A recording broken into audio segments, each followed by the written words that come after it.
Ya teman, kembali lagi sama saya, dan di sini saya kedatangan suatu CPU cooler water cooling dari ID Cooling. Seperti contoh yang ada di sini, berwarna full putih semua dan juga tipenya 240 mm untuk dimensinya. Dan juga produk terbaru sih dari ID Cooling, udah beberapa bulan yang lalu kalau nggak salah untuk yang ini. Ini adalah serinya ID Cooling Dust Flow 240 untuk tipenya. Ada yang berwarna putih dan juga yang hitam, tapi kalau yang ini saya dikirim yang berwarna putih. Dan apakah cakep atau tidak? Kita rakit dan juga review di PC full putih semua. Seperti contoh yang ada di sini juga ada mubunya putih dan juga RAM-nya. Dan apakah cakep atau tidak tampilannya? Dan gak cuma itu, dari segi suhunya apakah bagus atau tidak? Kalau saya sandingkan dengan Core i5 Gen 13 13500 yang ada di sini. Kalau kita bandingkan dengan stok bawaan Intel, apakah jauh atau tidak? Ya pastinya jauh lah. Tapi kita lihat aja nanti habis ini dari segi reviewnya.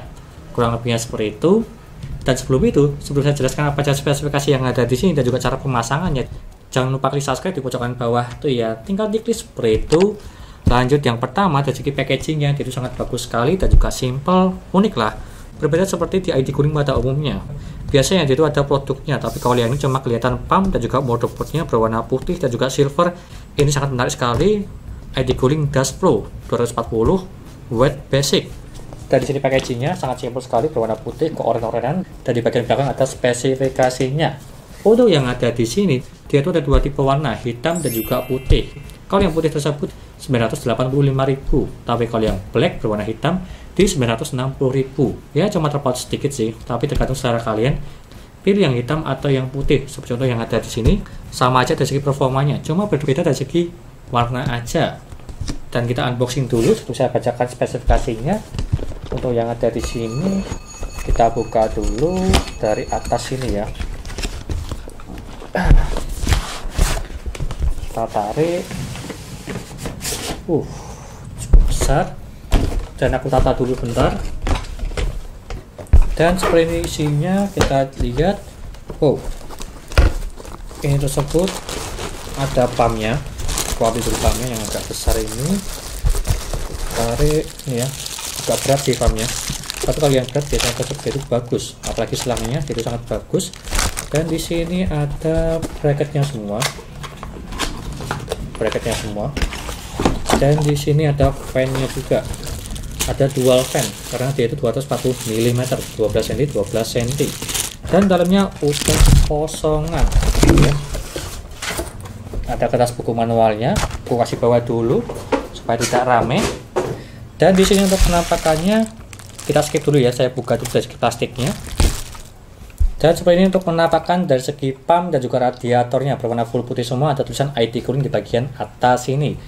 Terbilang ini cukup berat ya, dan juga sangat cakep sekali. Di bagian sini dia itu cuma full putih, tidak ada RGB-nya sama sekali, jadi terlihat lebih elegan sih untuk tampilannya. Dan juga di sini ada fan-nya juga, ada dua, dan juga di bracketnya semua. Dan kita bacakan dulu dari segi spesifikasi yang ada di bagian belakang sini. Karena sudah saya buka ya, dari segi komponennya apa aja. Untuk yang ada di sini, untuk dimensinya, radiator di 276 mm ya, untuk yang ada di sini. Atau bisa dibilang 27,6 cm. Kemungkinan kebanyakan casing yaitu support lah, untuk 240 mm. Berbeda seperti yang triple fan. Dan juga kita akan bahas pumpnya. Untuk pump yang ada di sini, dia kecepatannya di 2100 rpm. Terbilang ini kencang, di atas 2000. Dan juga noise levelnya di bawah 25 desibel.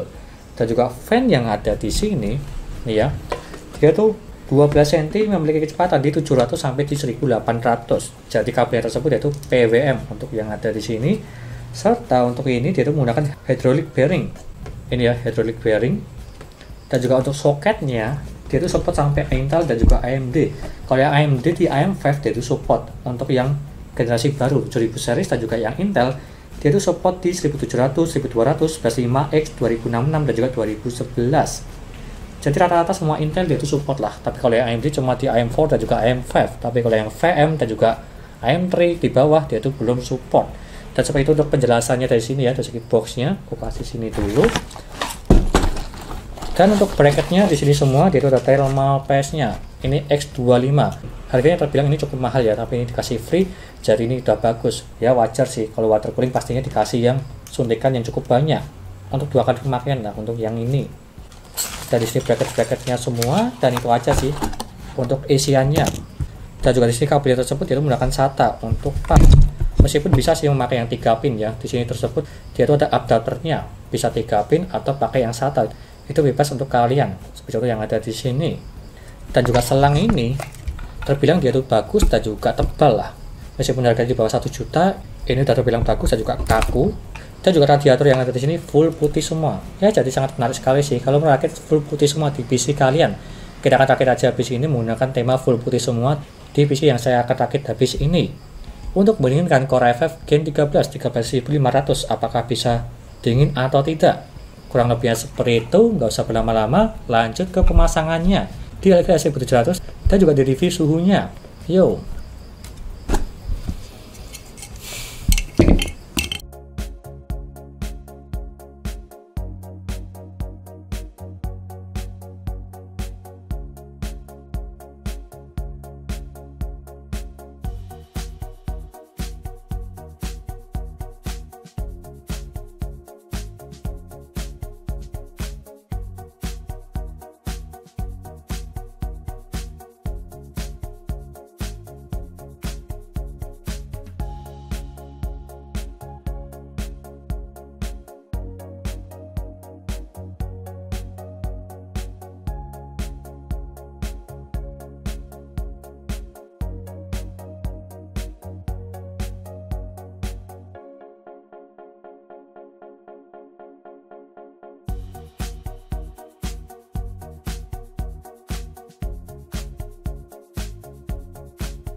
Lanjut yang pertama, dari segi pengujian suhunya menggunakan ID Cooling Dashflow 240 kalau kita bandingkan dengan stok cooler bawaan Intel Core i5 Gen 13. Dan untuk suhu ruangan di sini di 29 derajat tanpa AC ya untuk yang ada di sini.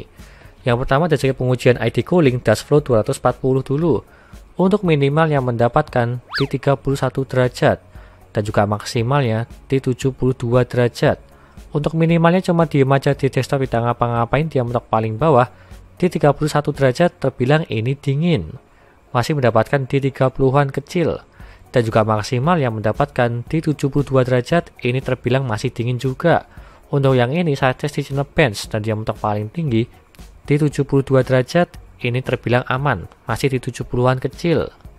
Dan kalau kita bandingkan menggunakan stok cooler bawaan Intel yang Gen 13, untuk minimalnya mendapatkan di 41 derajat serta maksimalnya di 91 derajat dengan pengujian yang sama di sebelumnya. Kalau kita bandingkan dari segi minimalnya terpaut 10 derajat lebih dingin dust flow, terbilang ini sangat jauh sekali dari 31 ke 41. Dan juga maksimalnya terpaut di 19 derajat, ini pun terbilang jauh juga, hampir menyentuh di 20 derajat dari 72 ke 91. Ini terbilang bagus.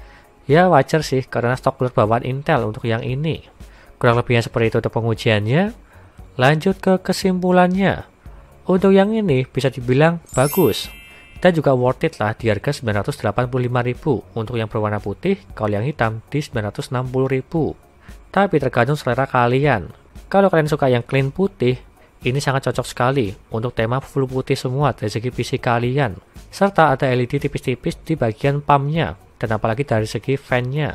Yang warna putihnya tersebut dia itu tidak mencolok banget, sehingga terlihat elegan untuk yang ini.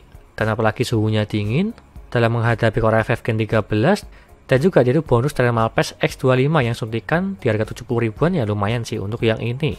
Dan kalau dari segi minusnya, tapi ini opsional ya, ada yang suka ada yang tidak. Dari segi yang ada di sini, fan-nya tidak bisa diatur dari segi warnanya.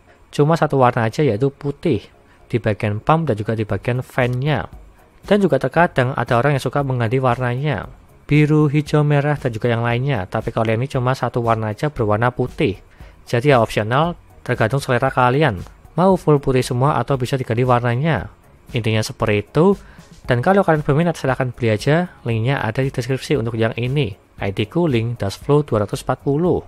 Sekian dari saya, jangan lupa like dan subscribe, serta nantikan video lainnya mengenai review papat PC dari segi CPU cooler, SSD, GPU, dan juga yang lainnya.